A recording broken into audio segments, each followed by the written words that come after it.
दोस्तों, इस कहानी के शुरू में हम एक कपल को देखते हैं जिसमें हस्बैंड का नाम इवान और वाइफ का नाम कैरन होता है। इन दोनों के 2 बच्चे भी होते हैं और वो अपने घर में बहुत अच्छी जिंदगी बसर कर रहे होते हैं। कैरन एक आर्ट गैलरी के लिए काम करती होती है और इवान एक आर्किटेक्ट होता है। आज फादर्स डे पर उसके बच्चे उसे सरप्राइज देते हैं और केक काटकर सेलिब्रेट करते हैं। उन लोगों ने फादर्स डे के लिए एक बीच पर ट्रिप प्लान किया होता है, लेकिन इवान की शोल्डर इंजरी की वजह से और अपने आर्किटेक्ट का अर्जेंट काम होने की वजह से वो उनके साथ न जाकर घर रुकने का फैसला करता है और कैरन अकेले ही अपने बच्चों के साथ निकल जाती है। अब रात को जब इवान अपना काम पूरा कर रहा होता है तो बाहर बेल बजती है। वो देखने जाता है तो सामने 2 यंग लड़कियां खड़ी होती है, जिनमें से एक का नाम बेल और दूसरी का नाम जेनेसिस होता है। दोनों बहुत तेज बारिश में भीगी होती है और इवान से कहती है कि उन्हें एक एड्रेस की तलाश थी जो बिल्कुल यही घर लगता है, क्योंकि टैक्सी वाला उन्हें यहां उतारकर चला गया है। लेकिन इवान कहता है कि ये वो एड्रेस नहीं है जो वो ढूंढ रही है, शायद वो गलत आ गई है।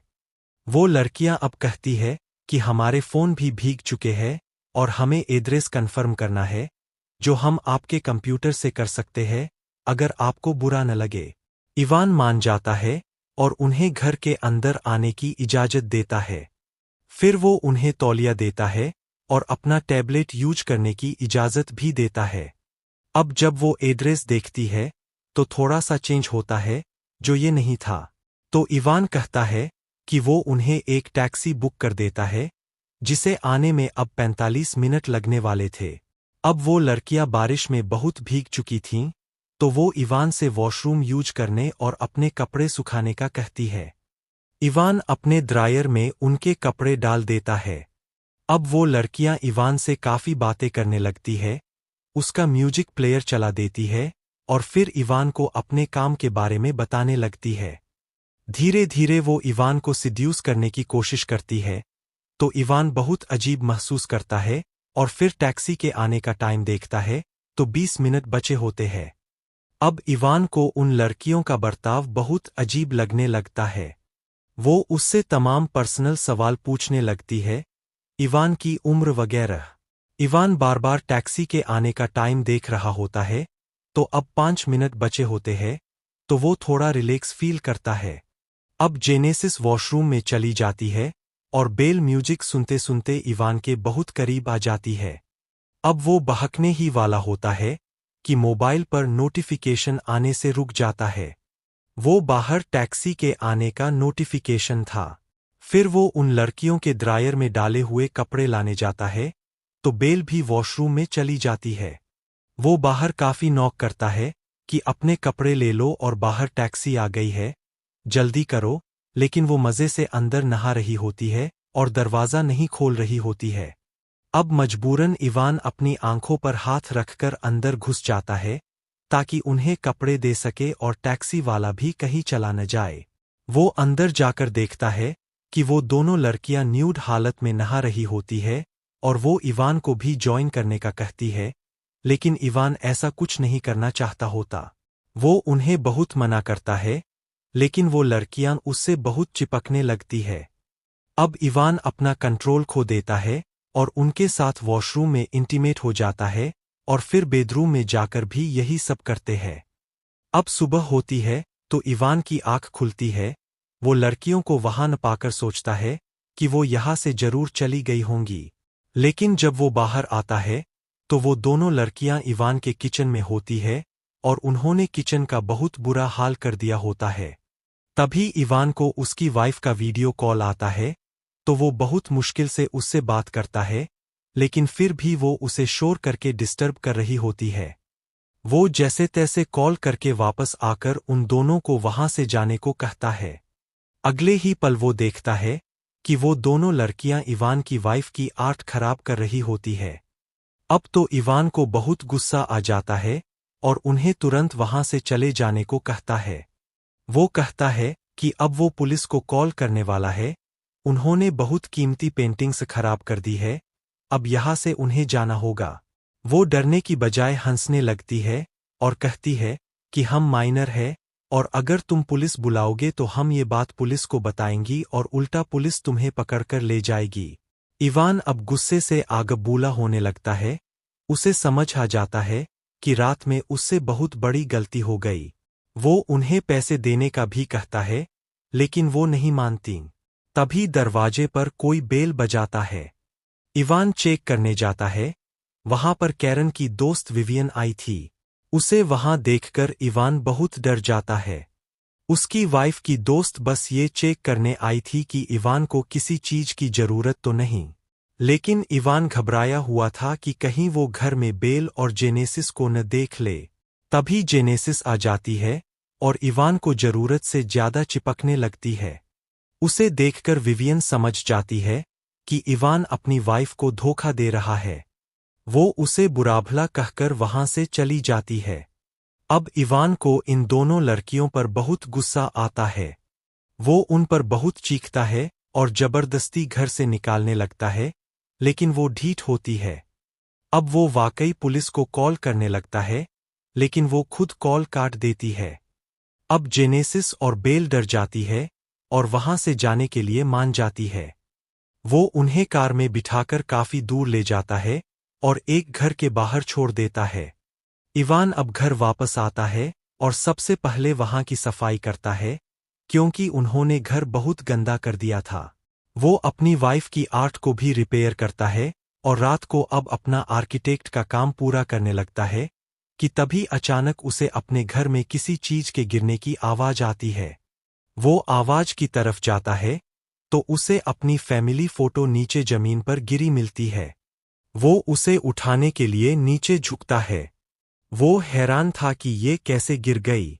अभी वो थोड़ा कंफ्यूज ही था कि जेनेसिस उसके सिर पर फायर एक्सटिंग्विशर से मारकर उसे बेहोश कर देती है। मतलब वो दोबारा उसे तंग करने पहुंच गई थी और उसके घर में भी किसी तरह घुस आई थी। जब इवान को होश आता है तो वो अपने आप को बेड से मजबूती से बंधा हुआ पाता है। जेनेसिस उसकी वाइफ का मेकअप अपने चेहरे पर अजीब तरीके से लगा रही थी और बेल उसकी बेटी का स्कूल यूनिफॉर्म पहनकर वहां आती है। वो उसे जबरन सिड्यूस करने लगती है, लेकिन इवान उसका विरोध करता है और उसे खोलने का कहता है। तभी इवान के मोबाइल पर उसकी वाइफ का वीडियो कॉल आता है। अब जेनेसिस और बेल को एक मौका मिल जाता है उसे और तंग करने का। वो कहती है कि तुम बेल के साथ चुपचाप इंटीमेट हो जाओ, वरना वो तुम्हारे कपड़े उतारकर तुम्हारी वाइफ को वीडियो पर दिखा देंगी कि तुम हमारे साथ मजे कर रहे हो। इवान मान जाता है और बेल जबरदस्ती उसके साथ इंटीमेट होने लगती है। जेनेसिस इस हरकत का वीडियो बनाने लगती है। अब थोड़ी देर बाद जेनेसिस बाहर जाती है कुछ खाने के लिए, तो इवान पूरी ताकत लगाकर रस्सियों को खोल देता है और बेल को जोर से धक्का देकर नीचे गिरा देता है। वो भागकर बाहर जेनेसिस के पास जाता है और उसका गला पकड़ लेता है। अब जेनेसिस जी चम्मच से कुछ खा रही होती है। वह इवान के घायल कंधे में चाकू घोंप देती है, जिससे इवान को बहुत दर्द होता है और वह दर्द से फिर से बेहोश हो जाता है। अब जब उसे होश आता है तो वह अपने आप को एक चेयर पर बंधा हुआ पाता है और वे दोनों उससे सवाल पूछने वाला खेल खेलने लगती है। अगर वह गलत जवाब देता है तो वह कान में तेज म्यूजिक ऑन कर देती है और इस तरह से उसे बहुत ज्यादा टॉर्चर करती है। तभी बाहर बेल बजती है। बाहर लुइस आया था जो इवान की पत्नी के साथ काम करता था और वह यहाँ उसका आर्ट पीस लेने आया था। उसे देख वे लड़कियां इवान को छुपा देती है और दरवाजा खोलती है। वे लुइस को बताती है कि वे इवान की कजिन्स है। जब लुइस की नज़र कैरोन की बनाई हुई मूर्ति पर पड़ती है तो वह पूरी तरह खराब हो चुकी थी, जिससे उसे इन दोनों पर शक हो जाता है। वह समझ जाता है कि यहाँ कुछ गड़बड़ है। घर की हालत भी बहुत खराब हो रखी थी। वह कहता है कि इवान की तो कोई भी कजिन्स नहीं है, तो फिर तुम दोनों कौन हो? मुझे सच सच बता। तभी लुइस को इवान की आवाज आती है।